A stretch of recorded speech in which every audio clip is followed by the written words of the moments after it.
Everyone, this is the Bearded Zeno, and this is going to be my top 10 games of 2014. This list has been a long time coming. Hopefully you enjoy my picks for this list, but then again, this is my opinion, and well, you can't be wrong with your own opinion, so just, if you don't agree with my list, just hold off in the comments and just let me know what your list is down below. Let's get cracking with number 10. Number 10 is the Master Chief Collection, and normally I would, strike a HD re-release from my list, but the Master Chief Collection is something special. I feel that the Halo 2 Anniversary re-release really deserves to put it on this list alone, and the fact that they have the remastered Halo 2 Anniversary multiplayer, that's how I really justify it, because it brings back the classic Halo 2 multiplayer on Xbox Live in its entirety, and that just makes it so worth it. Every Xbox fan should own the Master Chief Collection, and if you don't, then, well,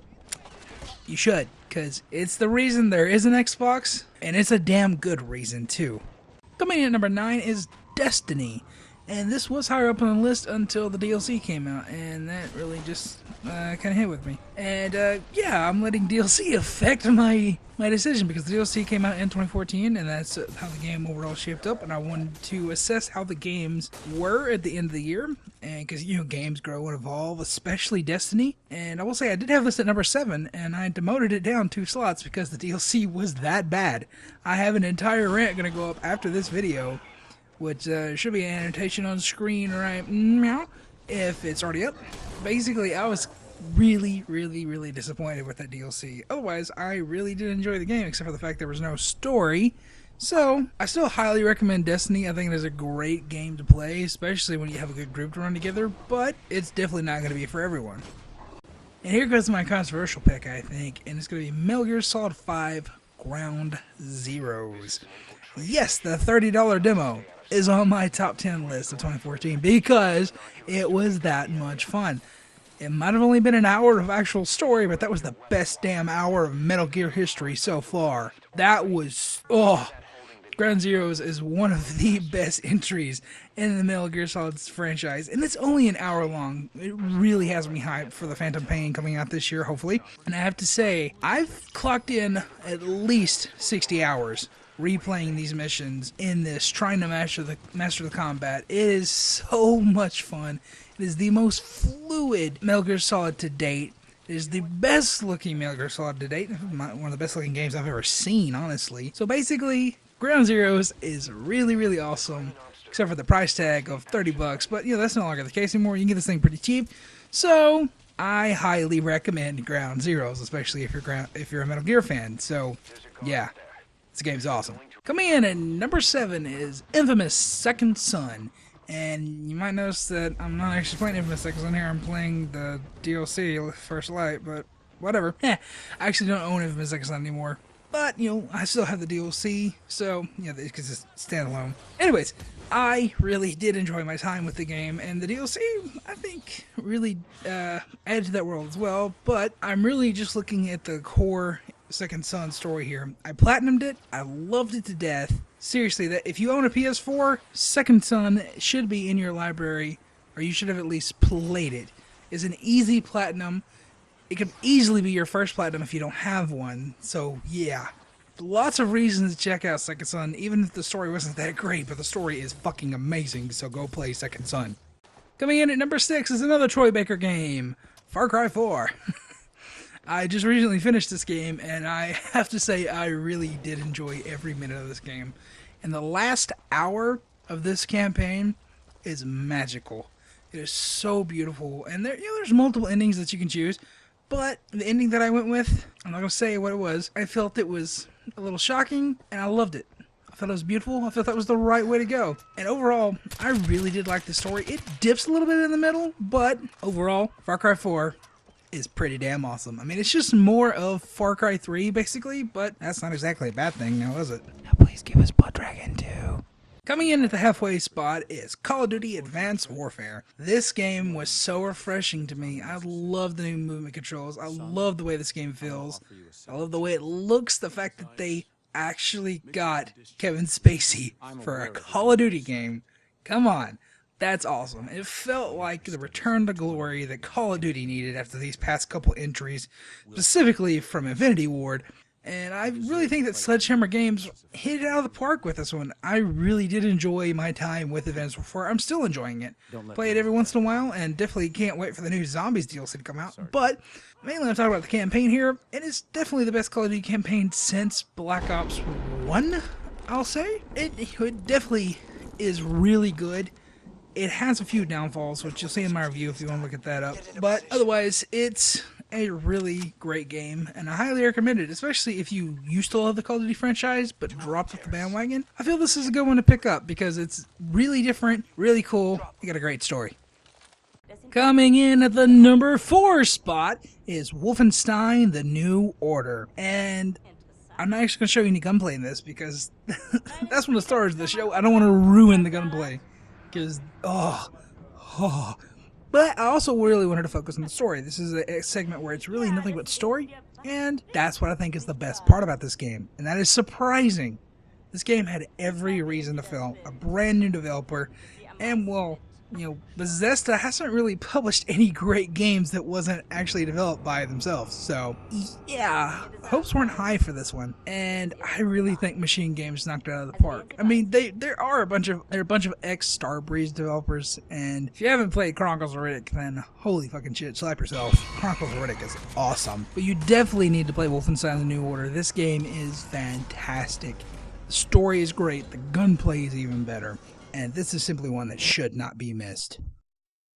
Coming in at number 3 is one I don't have any gameplay for because I don't own the 360 anymore. I don't own the game anymore. So, sorry about that. So I'll make this quick. South Park, The Stick of Truth. And I really, really love this game so much. These next top 3 titles, this South Park and the next 2, which I'm not going to spoil just yet, they are very interchangeable for me. All 3 of these, I think, are the best of 2014. And some days, I like South Park the best. Some days, I like number 1 the best. But when I sat down and made this list, South Park came in at number 3 simply because it was on last gen. They could have made it better. But otherwise, South Park The Stick of Truth is fantastic and definitely a 10 out of 10.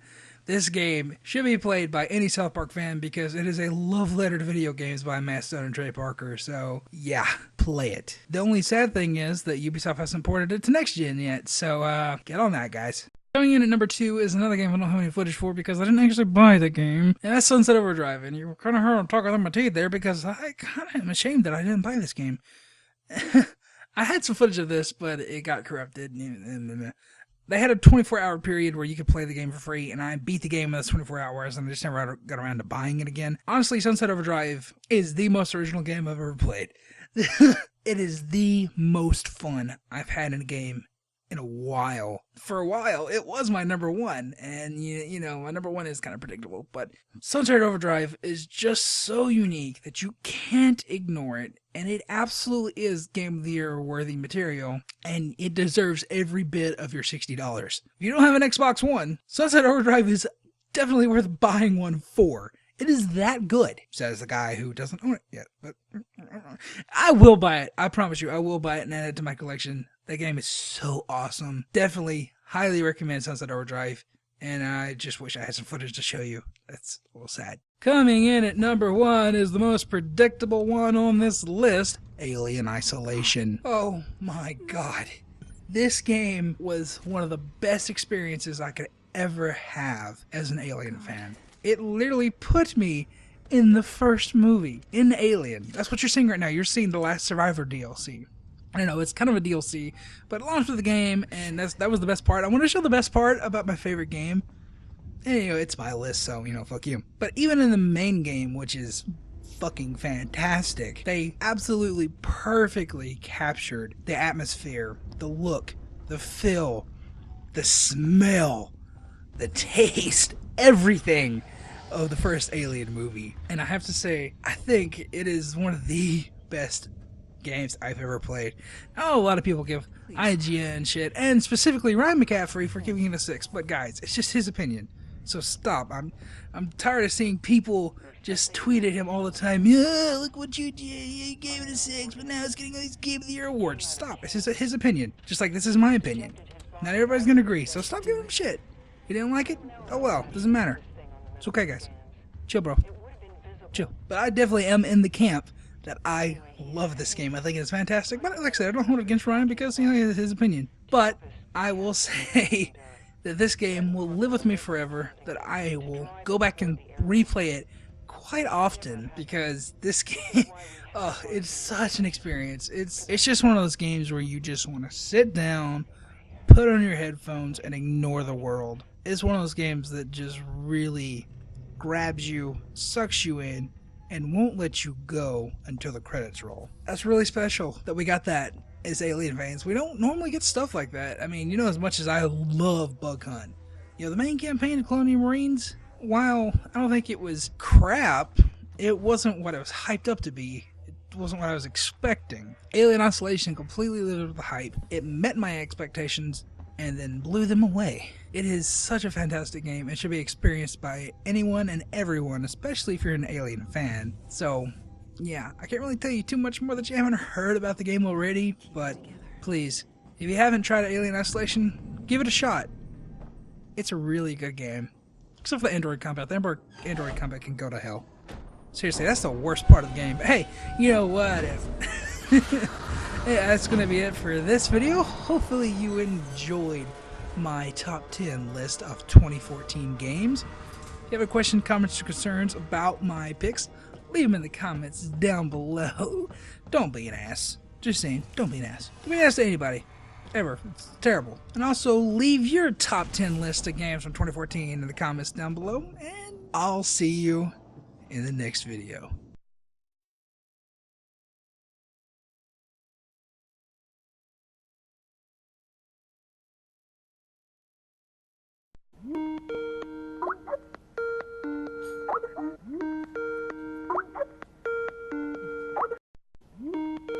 What the? Who the hell's Skyping me? This is... What? Hello?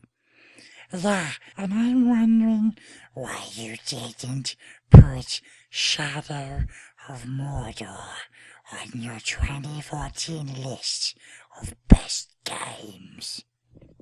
Well, honestly, I didn't enjoy that game. I enjoyed it for the first 6 or so hours, but it just got very repetitive, and I had my fill with it. I wouldn't say it's one of the best games of the year, honestly, and I thought the story was kind of weak, personally. That's my opinions, but, yeah, who are you? You sound kind of familiar. Oh, I fucked it up. No, I didn't. It's okay. We're okay. The cover isn't blown. Yes, it is. We're blown. Shit. Hang up.